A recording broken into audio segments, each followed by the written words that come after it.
자, 네 번째 소식. 자유한국당이요. 이 박근혜 전 대통령과의 이 절연, 인연을 끊겠다라는 작업에 착수했습니다.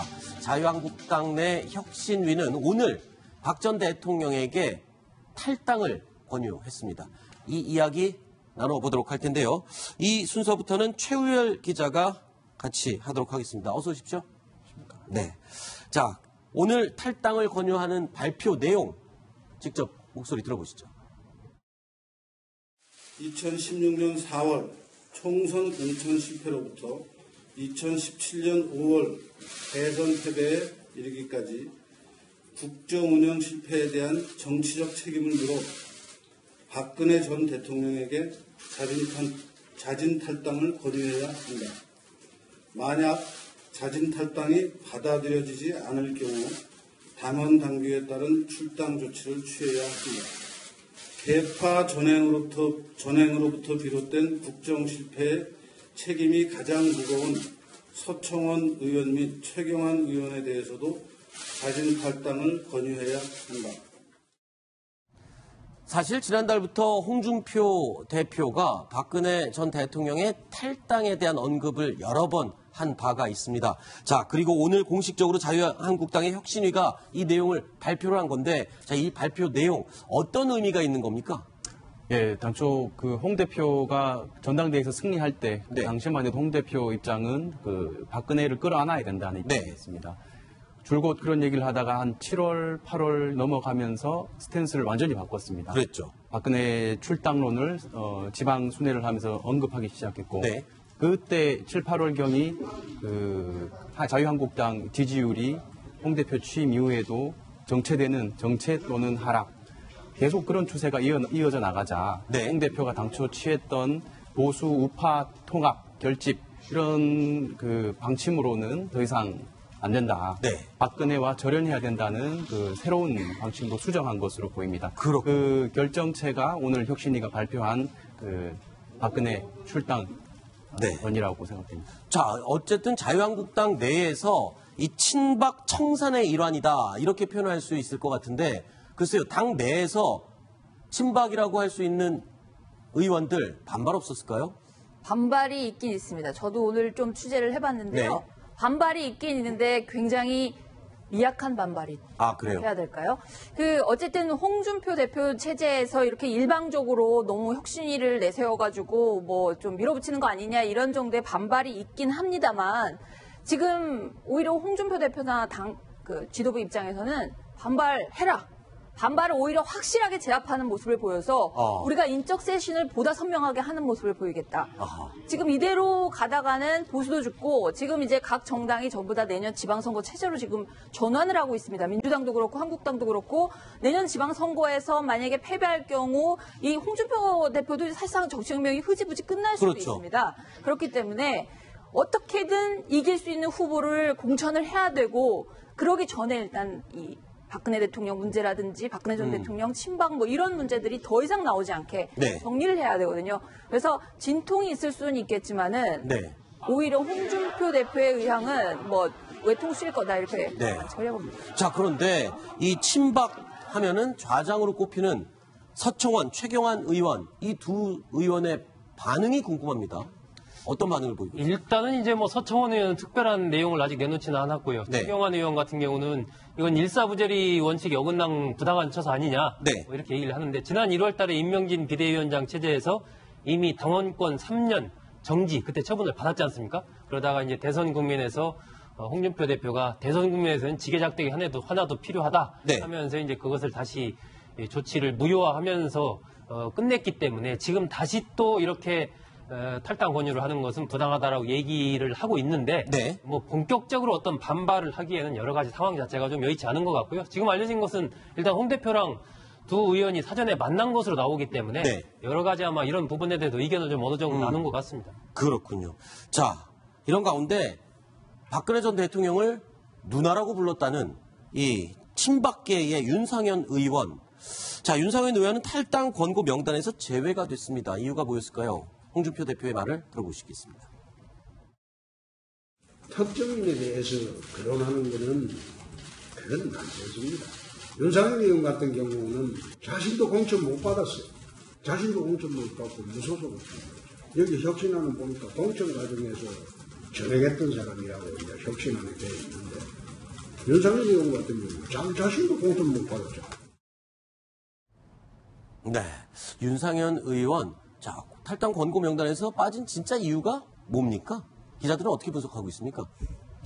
네, 친박 수장이 두 분이 선택이 됐죠. 네. 최경환 서청원 의원이 선정이 됐고, 혁신위의 발표안을 보면, 이 친박, 기존에 이제 친박 팔적이라는 분들이 있었습니다. 네.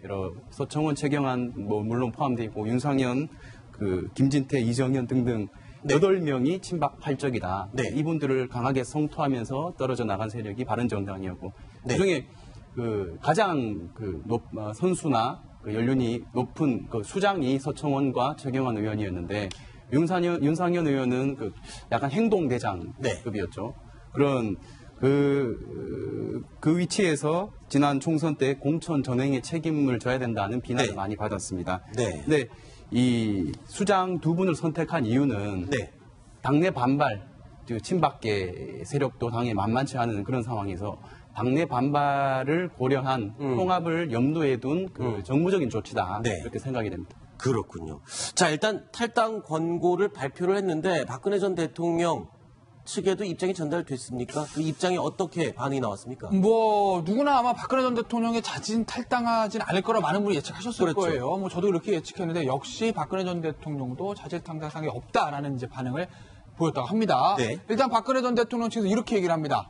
당의 결정을 우리가 어떻게 할 수도 없다. 박 전 대통령은 재판에만 집중하겠다는 뜻으로 안다. 그러니까 당에서 탈당 권유를 하든 제명을 하든 뭘 하든 그 당의 일에 대해서 내가 어떻게 조치를 스스로 하지는 않을 것이면 나는 일단 재판에만 집중하겠다. 그런 의사를 밝혔다고 하죠. 그렇군요. 그러니까 탈당 권유가 있다 하더라도 내가 스스로 탈당하지는 않겠다는 의사를 저는 표시한 것으로 봅니다.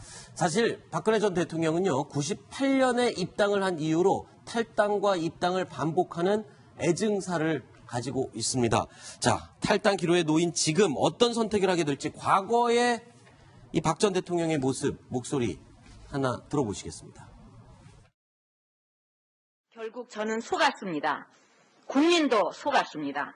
한나라당은 다시 초심으로 돌아가야 합니다. 야당 때건 집권 여당이 되었건 천막 당사의 초심을 잃어서는 안 됩니다. 과거 국민들에게 드렸던 많은 약속들이 지금 깨져가고 있지만 저는 여기서 포기하지 않겠습니다. 처음부터 다시 시작하겠습니다. 네, 좀 감회가 새로운 과거의 모습이었습니다. 혁신위가 이 권고만 할 뿐이지 어떤 집행을 할 수 있는 기관은 아니잖아요. 그러면 이 앞으로 이 윤리위원회도 열어야 되고 어떤 절차를 거쳐서 이 탈당 진행이 되게 되는 겁니까?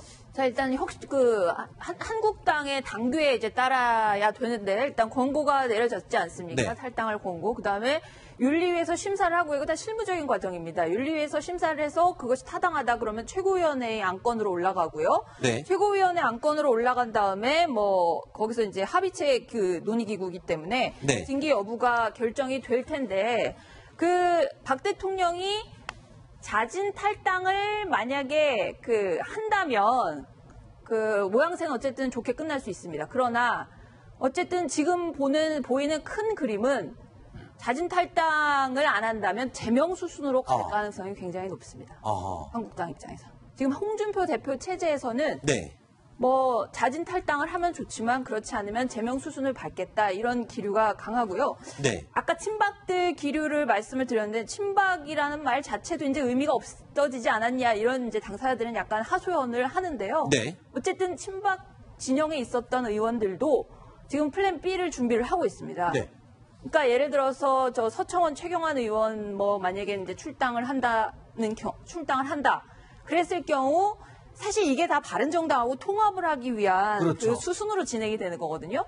바른정당에서 사람들을 어떻게 통합을 하고 어떻게 받을 것인가 이런 부분에 대해서 지금 전략을 세우고 있는 네. 그런 단계로 보면 되겠습니다. 자, 일단 이 결정 이 결정, 말하자면 박근혜 전 대통령과 인연을 끊는 이 과정이 사실 바른정당의 입장, 방향을 정하는 데 큰 계기가 될 수 있는 그런 상황 아닙니까? 자유한국당에서는 이제 그걸 바라죠. 그런데 이것이 이제 바른정당 입장에서 보면 필요 조건, 필요 조건 전체가 아니고 필요 조건 중에서도 일부거든요.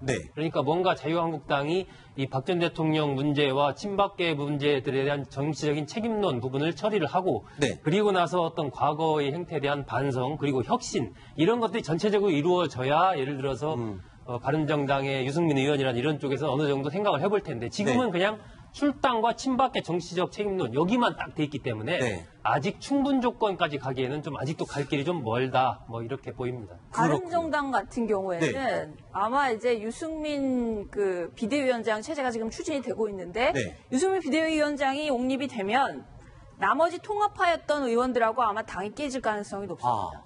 지금 김무성 전 대표 지금 고문인데 둘이 뭐 뽀뽀하고 굉장히 화합하는 장면이 많이 연출이 되는데요. 두 사람은 DNA가 아주 다릅니다.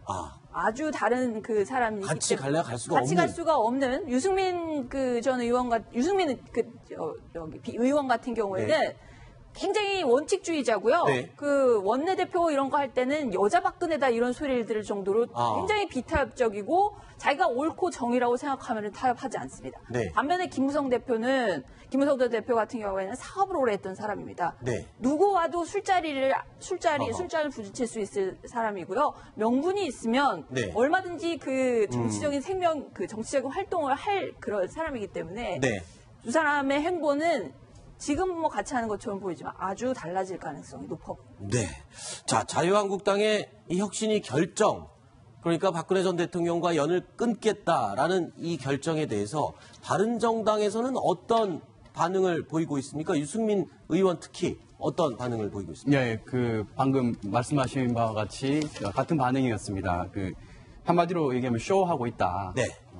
박근혜 출당은 한마디로 쇼다. 이런 반응을 보였습니다. 친박 청산 이 자체가 박근혜 팔아서 선거하고 난 다음에 지금은 또다시 상황이 바뀌니까 출당 결의한다. 상황 자체가 이상하고 이해가 안 된다. 이런 강경한 발언이 나왔습니다. 또 한편 정병국 의원 발언도 한 소개시켜드리고 싶은데 이건 보수 통합 같은 소리 하지 마라. 홍 대표가 척결 대상이다. 홍 대표가 나가야 대화가 가능하다. 바른정당 입장에서는 자강론자들 입장에서는 바른정당 내 그 자강파들은 이런 강한 그 부정적인 의견들을 많이 내놨습니다. 유승민 의원을 중심으로 한 그 자강론파들은 그런 반면에 김용태 의원이나 이런 분들 있잖아요. 그런 분들은 그렇게 얘기합니다. 유승민 의원이나 이런 분들이 대선 때 내놨던 공약 같은 것들은 오히려 문재인 대통령하고 비슷하다는 겁니다. 최저임금 10,000원 실현이라든지 탈원전이라든지 뭐 증세라든지 이런 것들이기 때문에 그 통합파에 있는 의원들은 이거는 보수의 가치하고는 조금 변형돼 있다. 그래서 일단 이념적으로는 저쪽하고 더 가깝기 때문에 뭔가 명분이 주어지면 얼마든지 움직일 수 있다. 이런 기류가 있기 때문에요. 어쨌든 해쳐모여야 할 가능성이 지금으로서 그렇군요. 지금 보수 세력이 움직이면 약간 초점이 좀 잘못된 부분이 있어요. 어떤 부분에서죠? 지금 상황에서 예를 들면 자유한국당과 바른정당이 통합한다고 해서 그 어떤 지지율이 막 획기적으로 올라가고 보수 세력이 다시 정치적으로 상당히 부활할 수 있는가? 저는 그렇지 않을 거라고 보거든요. 오히려 지금 시점에서 이제 과거 부분에 대한 어떤 철저한 반성과 새로운 혁신 그리고 향후의 비전 이런 것들이 같이 이루어지면서 그 시너지 효과를 걷어가면서 통합을 하더라도 해야지 과거에 우리 한 식구였는데 지방선거 앞두고 합치자 이렇게 해가지고 합쳤을 때 과연 국민들이 지지를 해줄 것인가. 근데 지금 논의 자체는 그렇게 전개되고 있거든요. 저는 이것도 상당히 좀 그렇게 보수 통합이라는 관점에서 봤을 때 그렇게 바람직하지는 않다라고 봅니다. 자, 보수 세력의 이합 집산이 지금 우선이 아니다. 그럴 때가 또는 그렇게 해서 뭔가를 얻을 수 있는 게 과연 있을까 갸우뚱해지는 그런 상황이라는 분석이었습니다.